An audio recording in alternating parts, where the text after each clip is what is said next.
बहुत पुराने समय की बात है, जब राजाओं के फैसले जिंदगी और मौत तय करते थे, जब महलों की दीवारें भी राज छुपाए रहती थीं। भारत के घने जंगलों के बीच बसा था विजयनगर राज्य, जिस पर शासन करता था एक प्रतापी राजा, महाराज विक्रमादित्य। प्रजा उन्हें न्यायप्रिय मानती थी, लेकिन महल के पीछे खड़ा था एक ऐसा सच जिसे जानने की कीमत जान से चुकानी पड़ती थी। महाराज विक्रमादित्य को अपने पूर्वजों से विरासत में मिला था काले पत्थर से बना एक सिंहासन।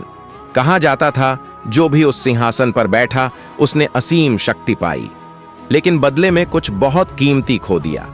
हर रात जब पूरा महल सो जाता, सिंहासन से आती थी घिसटने जैसी आवाजें, मानो कोई अदृश्य चीज उस पर बैठने की कोशिश कर रही हो। सेनापति ने कई बार राजा को चेताया, लेकिन राजा ने इसे अंधविश्वास मानकर टाल दिया। एक रात महल का सबसे वफादार पहरेदार भीमसेन अचानक चीखते हुए सिंहासन कक्ष से बाहर भागा। उसकी आंखें सफेद हो चुकी थीं और गले पर काले उंगलियों के निशान थे। कुछ ही पलों में उसकी मौत हो गई। राज्य में डर फैल गया। लोग कहने लगे, सिंहासन जाग गया है। राजा ने दूर पहाड़ों से एक तांत्रिक बुलवाया, काल भैरव योगी।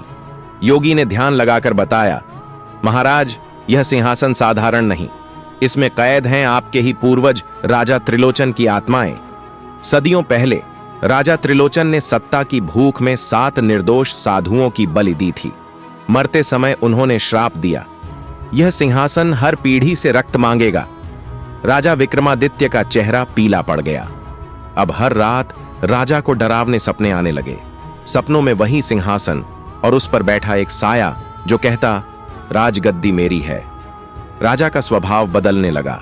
वह क्रूर फैसले लेने लगा, बिना कारण सजाएं देने लगा।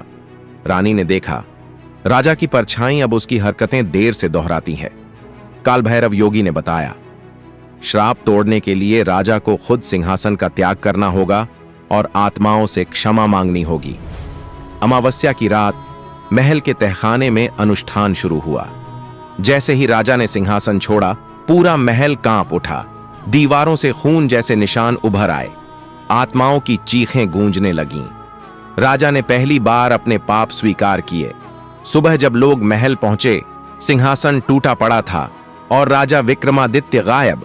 लेकिन अजीब बात यह थी, हर पूर्णिमा की रात महल के खंडहरों में आज भी किसी राजा के चलने की आवाज आती है और सिंहासन की जगह से अब भी एक सवाल गूंजता है, क्या राजा विक्रमादित्य ने सच में मुक्ति पा ली या वह आज भी सिंहासन के श्राप में कैद है?